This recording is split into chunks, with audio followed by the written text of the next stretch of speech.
What's poppin', y'all? This is Deidre with One Shot Game, man. You already know how the motto go. You get one shot at life, but a lifetime to learn all the game you need to help improve your life. The choice is yours on which route you choose to take. Now, as I always say, you get two choices. The ability to faithfully settle in the life that has been set out for you, or the ability to pave a path towards your destiny. That choice is also up to you. So before I get into the title of my video, I want to say a big shout out to all my supporters and even the ones behind the scenes. I see y'all too.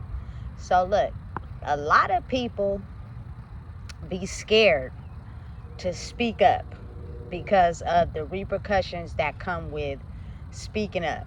A lot of people go through things, injustices, things that ain't right, and they don't say anything about it because they are scared of the power that comes behind it and the ability that people do things to go to great lengths to make sure that people stay silent, right? But I'm not one of those ones. I have a voice and I'm gonna use it. And everything that I'm about to talk about in this video is solely through experience. Now, again, I'm currently at a park. That's what I do. I go to parks where I can get a peace of mind, right?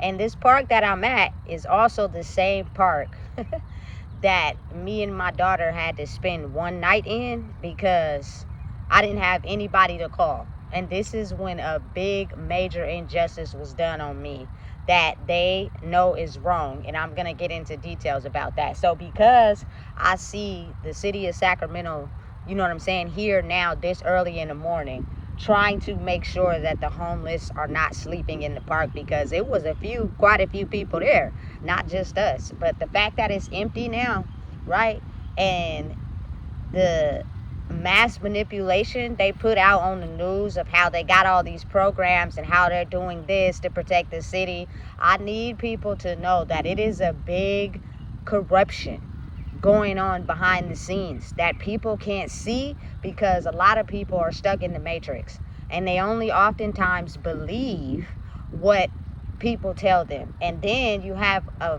big select people that are homeless that know about the corruption that has been done to them, but they're too afraid to speak up on it. So what they're trying to do is make those people go into these government facilities and get documentation on them so that they can have a documented track record of who these people are, which is insane because it's like nobody wants to ever take accountability for themselves. Whenever something starts to go wrong, everybody wants to blame everybody except for themselves. Listen, when a corrupt system turns corrupt, it's because they let corrupt people in it. And when those people are not held accountable for their actions and nobody ever says anything, that corruption keeps going on and on and on. So again, there are a lot of budget cuts going on in my city. You know what I'm saying? And they're not telling people that even if you are looking for assistance in housing, you might not get it simply because we don't want to tell the people that we don't even have the funding to help put people in permanent housing, strictly because we are the people that have been corrupted, or we have seen corruption go on and we just never said nothing about it. So because of that, we have been stripped of all funding used to help people because we really weren't helping people. It's sad, but it's the reality of the world, you know what I'm saying? And a lot of people are too afraid to speak up and say something about it because of the consequences that come behind it, you know what I'm saying? And there are a lot of people that try to do everything they can to try to make you be silent about what is really going on, because you got to think there are people who are stuck in the matrix who just be regular scheduled programming aliens. They don't see no injustices, nothing going on wrong. And because there are people that can see outside the box, they often criticize and judge those people. You know what I'm saying? By saying, hey, you should do this, you should do that, you should do this. When sometimes people's life take an unpredictable turn that is due to circumstances unheard of. You know what I'm saying? So again, let me explain to y'all how you have to be very mindful of what people tell you, because people are only going to tell you what benefits them in the moment. That's why me being able to wake up to the things that people tell me is the reason why I oftentimes don't follow that. For the simple fact, I know a lot of people be lying, and especially be lying when their survival is threatened. That's when they get to push it off on other people. Even if they seen injustices or wrongdoings being committed by maybe their employees or the people they work around or their bosses, they won't say nothing because they too scared. You know what I'm saying? And so now it's okay, I'm in panic mode, shit is falling apart, let me push it on the people that are looking for our services to make it seem like it's not our fault, which is insane. It's crazy, but that's the domino effect of being in fear. You get what I'm saying? So the reason why I'm making this video is because it is a big housing crisis in the city of Sacramento, and people believe that whatever they tell us on the news is true, when oftentimes a lot of it is not true. It's just what they want us to know, simply to try to keep us from spiraling, going out of control, or to keep us in line, right? It may not always be the truth, you know what I'm saying? Because again, you got to think about it. Just like how you gossip amongst your people, you know what I'm saying? They also are connected. These systems are connected. They all work together. CPS, child support, police, sheriff's office, welfare, they all are connected and work together. And that is how they keep a documentation on you. You know what I'm saying? So when they try to tell me that they not connected, I know they are. And because I say that, they try to make me seem as if I don't know what I'm talking about, but I do. You feel me? So that being the case, that I know that, I need people to understand that a lot of things are being pushed out, and it's pushing people into scenarios where they feel as if they lost hope. And they tell us whatever, they feed us whatever, and put us in these, certain situation with hopes of, being able to acquire things that we want in life. But they do is fail to tell us that a lot of times it's things going on in the background that we don't know about, but they're not telling us for protection of themselves. You know what I'm saying? To make us feel as if, again, we're just numbers. We're just people that are keeping track. We should have did the right thing. We should fall in line like everybody else and do what everybody else is doing, so you don't have to worry about that. So now I'm going to pump fear into you and make you afraid, so that you think that, you know what I'm saying, what you're doing is wrong, and be pushed back into, the standard way of living. Listen, I'm not normal. Never have I been normal. And now is a pivotal time where I've got a chance to experience how there is nothing wrong with me moving on my path. And let me explain to you how I have just had super faith in the universe and the way it's pushing me, even when I have moments where I'm unsure of things. Let me explain to y'all how this goes down, because to not see the corruption is something you choose to ignore. But when you got a story like mine, you can see it plain as day. Now let me explain something to you. Around August 5th of 2023, right, is when I had to move out of my apartment. Now again, I know when it comes to apartments, you don't own that. So when they put that eviction notice on your door, you gotta leave. You feel me? That's fine. I was completely aware of that. They come in the morning, they be ready. This is not my property. So you feel me? I got up, we packed what we needed necessary, we kept it moving. You feel me? I was able to, get in contact with a friend, and we stayed with them for a few days until, you feel me, they got the same notice, you know what I'm saying, that I did, which is, it seems as if it's like a targeted attack on people of color, simply because they know a lot of us basically did what we had to do to acquire survival. You know what I'm saying? So I feel like they were on to us, and it was targeted, right? So once that happened, now I'm to the point where I'm homeless for real, because they got to take care of their own situation, and I got to take care of my own situation. And not only that, you know what I'm saying, at first you looking to be like, okay, you gonna look out for me and take me with you, but then it's set in stone, like, listen, they got their own shit to worry about, so you got your own shit to worry about. Figure it out, right? So I called 211, which is the standard process. Listen, I've been knowing about 211 since I've been 18 years old.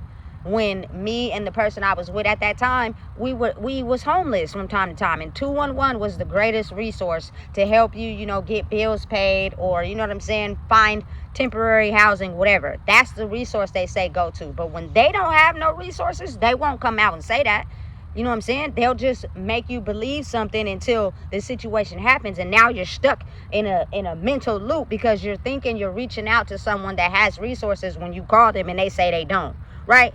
So I had called 211 because now I'm to the point where I have to stay in hotels with my child, and this is something that's new for me. I never experienced having to be homeless with a kid, but when you experience that, it makes you like get in survival grind mode now, like a real true hustler. And I got to the point where, you know what I'm saying, we was getting hotels for nights strictly because I would stand outside and panhandle and hold signs. If it was crucial for my baby to have shelter and to have food without any assistance from anybody, I'm gonna do what is necessary. Let me tell you, nobody wanted to help me and her. They just wanted to take her. And I was so used to people always just wanting my child and not wanting me to be with her. I didn't go to prison to get out to lose her again. So I was doing whatever's necessary with no help. We would call, nobody would come. So I did what I felt was necessary, which anybody else in their right mind would do the same thing if they were in that predicament, right? So they like, oh, we gonna put you on the housing list. We got shelters, da-da-da-da-da. We'll call you and let you know when something opens up, this, that, and the third, right? So like a week has went by. When I tell you, I'm in a mental time warp. So time is sliding by really fast because I'm doing things I don't normally do, but it's working for me. You know what I'm saying? But I'm basically taking a trip down memory lane at the same time that I'm trying to survive, right? So I'm calling them after like a week, like, what's going on? Me and my child, you know, the hotels it's hard. I don't have any income, any resources. I need assistance. Oh, we'll call you. We have you on the list. Da, da, da. Let me remind you, it's been a whole year and a half since I've been like, you know what I'm saying, homeless. And I never got a call back from 211, ever. You know what I'm saying? But again, me having the ability to look at life in a different way, I understand why that was the case. But still, for me, it's different, but not for everybody else who's relying on them for assistance, right? So from the hotel, from me, listen, I was at a point where I had not got no money that day. You know what I'm saying? I didn't have enough for a room that night. I had stood outside all day holding that sign, right? And nobody would stop and give, you know what I'm saying? And I just broke down and I started crying, you know what I'm saying? Because I'm outside with my baby and I have absolutely nowhere to go, you know what I'm saying? And so I just came up with a plan like, look, we gonna stay the night under the stairs of the hotel, you know what I'm saying? And I'm gonna stay up and my baby could lay on me and she could go to sleep, you know what I'm saying? But I'm gonna stay up all night to make sure we safe. Until the damn security of the the hotel was like, oh, you guys can't stay under there. Like, no empathy for a child and their mother and them being homeless, which was sad. So at that point, I called somebody, and it was the last resource I had left, right? And it worked out, and I was able to stay with them for 3 months. You know what I'm saying? Which means we had shelter. It was tough.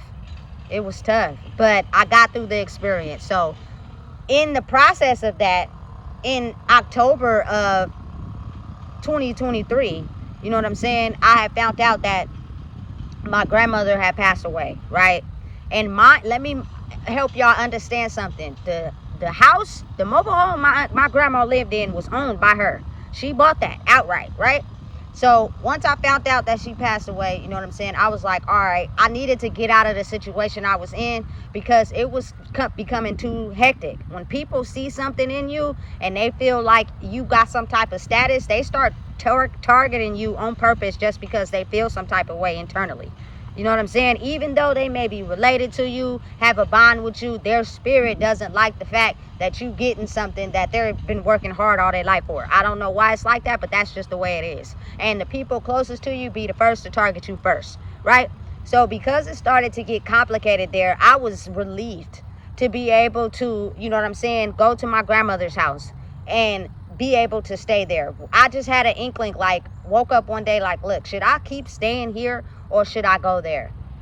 At the end of the day, before my grandma passed away, we had conversations that she was going to leave her mobile home to me and my baby, strictly because it's a lot cheaper to stay there than the cost of housing. And she was right about that. You know what I'm saying? And it's 2-bedroom and 2 bath. You know what I'm saying? It was perfect. You get me? So we had already discussed this prior to her, you know what I'm saying, leaving this earth. But she also told me that, you know, your family is going to fight you for this mobile home. And I didn't get it at the time, but then it started to make sense. You know what I'm saying? So once I got there, everything was good, y'all. Y'all don't understand. I was already getting food stamps because I had applied when I was living in the situation before I got to my grandma's. I had got approved. Only for food stamps, though. No cash aid, right? So we were staying at my grandmother's house, and anytime there was like a monetary need, I had to go out and hustle and grind, and not in a way where I end up doing something to hurt somebody to go back to jail, but in a way where it was the only way that I knew, which was stand outside of the gas station and ask people if they could help. And oftentimes I succeeded in that shit every time. And that not nobody is gonna make me feel bad for doing that. It's just something you wouldn't do, but maybe that's because you might rob somebody or you might backdoor somebody and need them later in life strictly because you in a bind. That ain't me. I don't roll like that. You feel me? So I would have to go and panhandle, basically. At first I was nervous about it because I'm like, damn, this ain't me. This is not something that I'm used to doing. But over time, the more I did it, I started lessening how I felt about it. And the lesson that came out of it was the fact that when you do that, sometimes you're going to get a no. You know what I'm saying? But it might be that one person that tells you, yeah. You make sure you thug it out until you get what is necessary that you need. And I promise you, it worked out every single time because of my faith and my believing it'll work out, right? So everything was cool. The food was good. You know what I'm saying? At the refrigerator, the certain lights was on. You know what I'm saying? We was cool. I was able to stay at my grandmother's house for a whole year, y'all, with no paid rent. I wasn't paying no rent, and nobody knew I was there. I didn't forward my mail from my apartment because I was homeless. I didn't have nowhere I was going stably, so I didn't forward my mail, right? So I got there in October of 2023. In December of 2023, CPS was called on me, and they came to my grandmother's house. How did they know I was at my grandmother's house? I have no idea, because of the simple fact there was no trail of any type of anything leading anyone to understand that I was at my grandmother's house. When I did that, it was a slick move. The only people that knew I was there was certain family members. So again, they try to make it anonymous on who called, but I know who called on me. You feel me? And personally, I really don't give a fuck, because karma's a bitch. You feel me? But again, they were called, and the black lady that came to my grandma's house, you know what I'm saying, to see what was going on, was the same lady that I had to deal with when I was living in extended stay during COVID with my child, and somebody called CPS on me then. Same lady, right? So she came out. I was honest. I was truthful with her, and the only thing she made me do was take a drug test. So like 2 or 3 days before Christmas Eve, I had to go take a drug test, clean as a baby's bottom. You feel me? Because I was honest and upfront. I was not on any type of substances at all. The only thing I was doing was smoking Black and Milds. That's it. You know what I'm saying? But I had eventually cut that too, right? So in my mind, I'm like, all right, somebody, you feel me, then snitched on me because they want to try to find evidence on me. Okay, but I'm clean as a whistle. I'm not doing anything wrong. I'm able to use my voice and stick up for everything that I believe in. Everything was cool. She never came back out. You know what I'm saying? She never checked me about nothing I was doing, nothing, right? So me being able to stay there for a year was a blessing. During that whole year, I learned so much shit about myself. I experienced so many things in that house that is very supernatural. You know what I'm saying? That I am not going to go into, because a lot of people are still in the matrix. They're not going to believe it anyway. But come the beginning of 2025, January of 2025, right? But again, before they come, I know that spiritually I was being attacked. There were family members who wanted to come and take that house from me and my child. They wanted me and my child to be homeless and not have anywhere to go solely so they can come take over the house. Now, if you ask me, that's fucked up. Because what family member that I really did anything wrong to would want to see me and my daughter on the street? People who spiritually are jealous and don't care about blood. All they care about is the need to up one on you. And that was scandalous. But oftentimes I caught on to the game that was being played. So it didn't faze me. You know what I'm saying? Which is why I understand now how my grandma would tell me, you know what I'm saying? I love people, but I don't trust them. And she's right.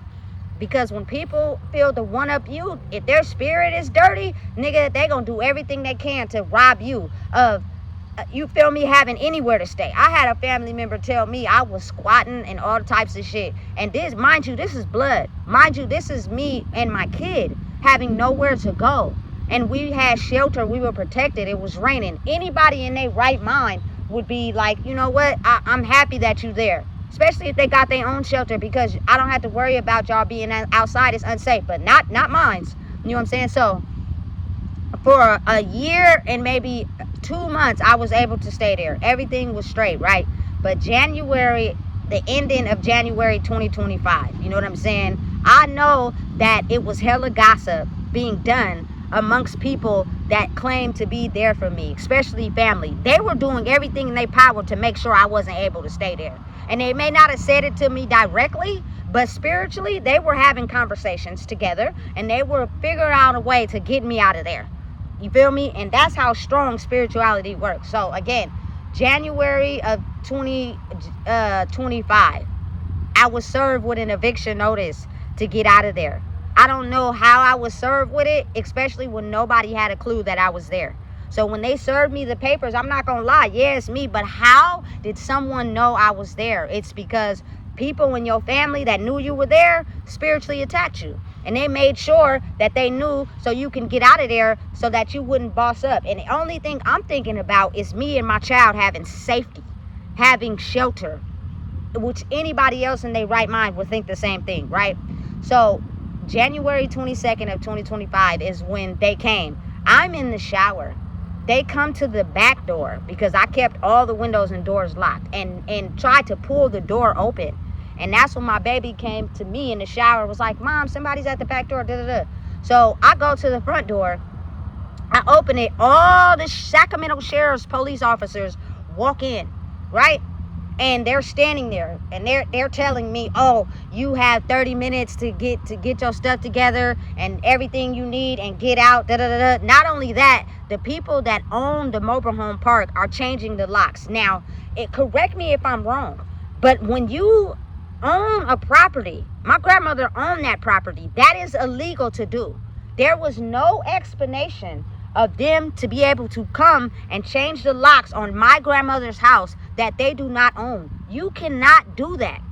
You know what I'm saying? And the fact that they sent me a paper in the mail, you know what I'm saying, trying to tell me I owed all these fees for staying there for that long, let me know that it was a bigger corruption game going on, because nobody knew I was there. And maybe when they came out, CPS came out, they informed everybody else, oh, this is where she at. Now let's work together to make sure we target her. You know what I'm saying? Which is fucked up, but it's the reality of me knowing that they all work together. You can't tell me they don't, because I know they do. All of the city of Sacramento and their government systems all work together. They're all connected. So whatever information you give one, they all know it. Trust me. You know what I'm saying? So as they're coming in, I'm telling my baby to keep her calm. Like, listen, just get your stuff, you know what I'm saying, ready, and we just gonna move on. You feel me? I had already been used to this. This was nothing new. You know what I'm saying? So I'm trying to keep her calm.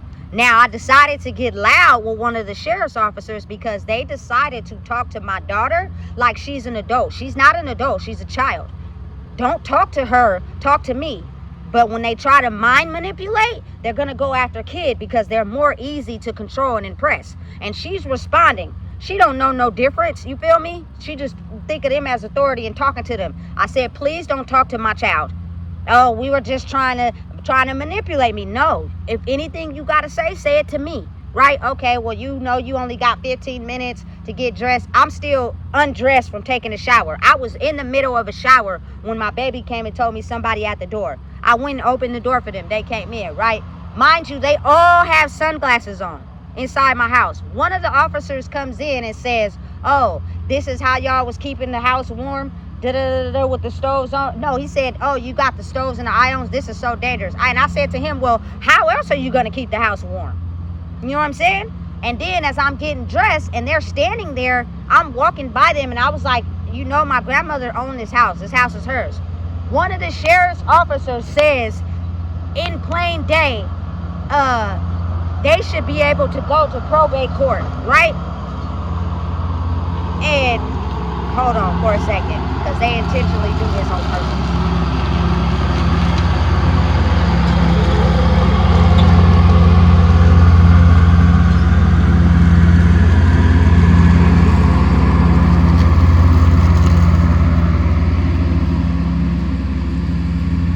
Niggas be afraid of shit falling down because they know I'm telling the truth and the system is at bigger play.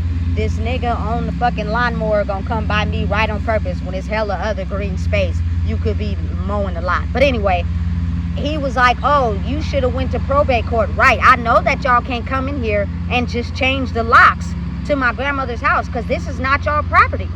You know what I'm saying? Nobody said nothing. Only that one dude, that one sheriff's officer was like, oh, y'all should have went to probate court. And that would let me know that what they were doing was wrong. Completely wrong.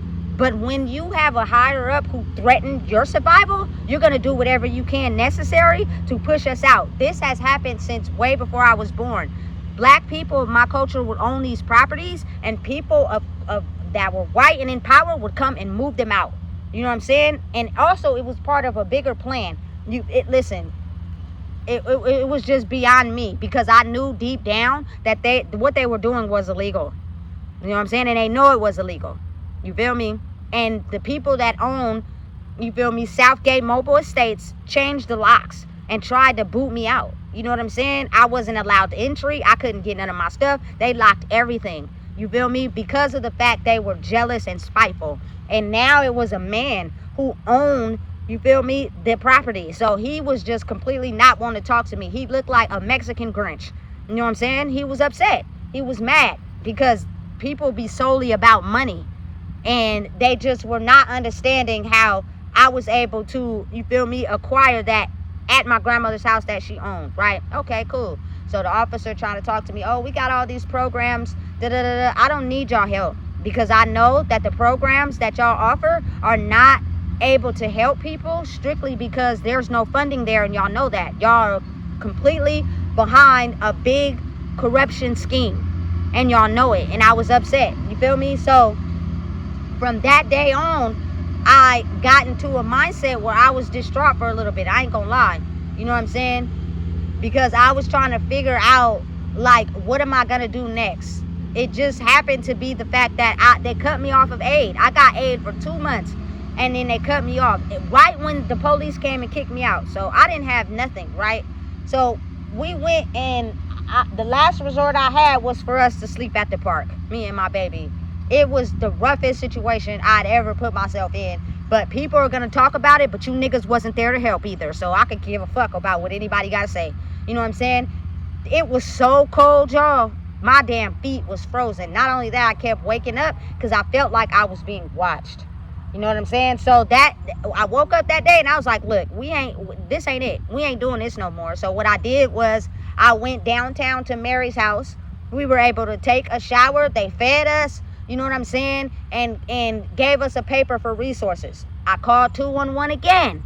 You know what I'm saying? They're telling me, oh, this is the only option for you, da-da-da-da-da. So that was when I was led to Hope Cooperative, which is on Greenback Lane, which is a homeless shelter for people experiencing homelessness, right? But at first it was a weather shelter, meaning you were able to go there whenever it was raining to get outside from the weather. Mind you, this place has been open for quite a while. So they didn't just start doing this, they had been doing it, right? So I was there for 3 months. And the corruption that I seen going on there, man, I'm not even going to get into it. But they set up a plan to basically go against me by using the knowledge I told them about to try to target me. But because I have elevated and grew so much, I know the power of the tongue. And if you use it in a certain way, you feel me, bring exactly what you asked for into your physical reality. So I wasn't mad. But again, let me tell you something. A lot of these shelters are housing people for their own benefit. They're not truly helping them. You know what I'm saying? And they're using it to their advantage by telling people whatever they want to hear. And a lot of these homeless people, they get upset and get mad because they know that they're being told a bunch of bullshit. And the people telling them know that they're telling them a bunch of bullshit. But again, like I said, they capitalize off people's reactions. If I tell you something and you don't believe it, you instantly get an anger issue or get upset because it's not the way you want it to be. Works in our favor. You know what I'm saying? So personally, for me, it was like, I'm just gonna go with the flow. I'm very strategic at following rules, strictly because I don't know how these corporations work. I don't run them, nor do I want to. So I'm gonna follow what y'all tell me to do so I can get the results I'm looking for. But when I do that and the results I was supposed to get didn't work out, makes me counteract my plan. I no longer want to follow what y'all tell me now, because I know that it's a bunch of bullshit to only help y'all. Y'all not truly helping us. And till shit get real and shit start cracking down, and now people get scared. And now they want to make it seem as if it's our fault because we're using their resources. No, that's not the case. What's happening is it's a corrupt system going on behind the scenes. And oftentimes people don't want to accept the part they played in it, so it's easier to blame it on someone else. You know what I'm saying? And so when it starts to fall down and they start going hard on them, now they want to go hard on us like we're the problem. I don't know about everybody else, but I know me. When I have no substance abuse issues, I'm really strictly looking for housing for me and my child. You know what I'm saying? I am going to make sure I do what is necessary to make sure me and my baby have shelter. Because that's, at the end of the day, is all I care about. You know what I'm saying? But these systems are so corrupted. And because people never thought they would have to answer for their corruption, when they feel as if they're cracking down on things, they usually target one person that they think is doing it, because we have been trained to blame somebody else instead of looking at ourselves, that oftentimes the target is me. And I'll be thinking to myself, like, now I have to use my own brain to go around what they're asking of me, because again, I'm on assignment to let y'all know that if you're gonna help people, help people. And it's all around the news. LA's homeless funding was not used for homelessness. It was used to not help the homeless and benefit people driving in Mercedes and Benzes and BMWs, right? Especially people of my culture. We were never destined to have nothing anyway. You know what I'm saying? Not without y'all having to slave and work for it. And in the process, y'all oftentimes gonna get mentally distressed and usually rely on drugs and alcohol. So we need those systems to keep thriving, because that's how we ride around in our Mercedes and keep y'all broke. So we're doing this on purpose to keep this system fluctuating. You feel me? And the corruption was just so strong that I'm finally able to talk about it, because at that time the gang stalking was so high. Like, it was almost as if the threat to speak up was so high that I didn't feel like I was supposed to speak about it at that time. But now I'm speaking about it because people need to know that it's a bigger system at play. Stop pointing the finger at everybody else and think about the system that is designed off of someone that has been thriving off of the mental states of certain people for so long. You know what I'm saying? In order for us to, you feel me, keep our big houses and, you know what I'm saying, and fat cars, we need to prey on the mental states of some people to be able to make money off of them by keeping them in the state of mind to where they're never able to grow. Now, I'm to the point where I'm in life where I know karma is really serious. If you do something, you are going to have to pay for it. And soon. I just experienced on my own. That's why I decided to quit a lot of things I was doing. You know what I'm saying? But a lot of people in positions of power don't know that because it hasn't hit them yet. So anytime someone negatively goes against me in the wrong way, you will get your karma. So I'm pretty sure those Sacramento sheriff officers that allowed that to happen are probably facing the same shit that I had to go through, simply because y'all moved wrong and y'all know it. Y'all broke the law. It was illegal for them to do that. But whoever was up on the totem pole, Jim Cooper, whoever you are, whoever's in control of the sheriff's office, y'all directed this to happen on purpose because niggas, men, are in position of power and didn't want the power to flip to people who genuinely care about the people. I don't care. All y'all guilty because all y'all moved wrong. What's right is right and what's wrong is wrong. If y'all wasn't wrong, I wouldn't even be making this video. So for the people out there that know what's going on, but they're too afraid to speak up, I just spoke up for you. And I'm not afraid because when they break you down to the lowest of the low, it's almost as if now I don't have nowhere else to go. You know what I'm saying? I'm not scared of the police. The police don't scare me. I walked right by them as they're standing there and on guard in my grandmother's house waiting until I leave. Like I was supposed to be scared. I'm not scared because I know I'm the type of person that doesn't use fear, that doesn't hurt people, you know what I'm saying, to get things accomplished. So since I know me and I know how I move, y'all can't scare me. You know what I'm saying? At all, period. So for people to understand, if you feel like you being attacked for no reason, oftentimes you may be. Because there are people that have been assigned, you feel me, a certain thing to do because they're afraid of losing their power. But know and understand that if you be patient and you ride the wave, you know what I'm saying, in time, if you doing it right, things will work out. But you got to realize people that are still stuck in the matrix, people that are still working and making sure, you know what I'm saying, they enforce certain things, you know what I'm saying, are going to be jealous of someone that doesn't have to do that. Listen, if you don't like your job, quit.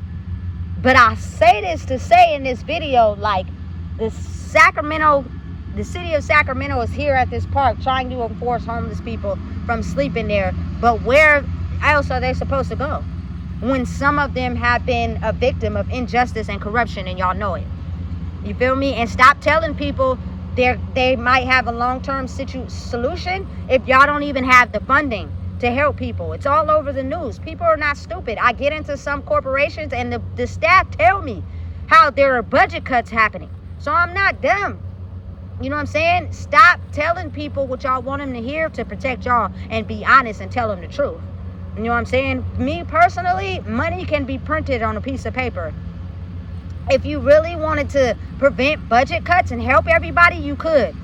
But there are people in positions of power that are doing everything to regain power. And so if we put these people in a certain mental distress, those systems will keep surviving. And because I think on the level that I do, I'm also oftentimes painted as a target.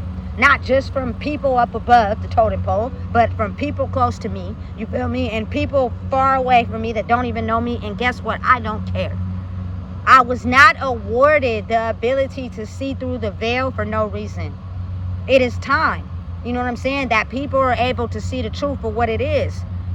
A lot of people are able to be corrupted in these corrupted systems because people allow the corruption in and they don't say anything. You know what I'm saying? They get bribed, they get paid off, and things keep sailing while other people are in distress. It's stupid, but it's real. There's no way that you should want that for people and then get mad when it happened to you. Now you looking stupid when it happened to you. You shouldn't treat people like that. You know what I'm saying? You should be equal. Everybody deserves an equal, fair right at living and surviving in a world that's supposed to be free. We're not supposed to be charged anyway. Why are we working so hard to provide for the basic necessities? It's stupid and it don't make no sense. And in other countries, oftentimes they're able to, you know what I'm saying, live free by using natural resources. But we have become so much of an egotistical, money hungry, you feel me, state, especially California, that everything got a price on it. You know what I'm saying? And it's crazy and it's insane. But I'm here today to tell people, do not be misled by the manipulation of what they tell you. It's nothing wrong with asking questions. If you feel like something ain't adding up, ask questions. They will try to pump fear in your heart to make you think it's not okay to ask questions and you're supposed to just believe whatever they say because they're afraid of their survival being threatened. You know what I'm saying? And listen, if I choose to avoid you, maybe it's because I don't want you being a part of this shit. because I know that it's going to get real. And if you don't want to be exposed for the person that you truly are, I would suggest you stay far away from me, or I'm going to do you one even better to protect you. I'm going to stay far away from you. You know what I'm saying?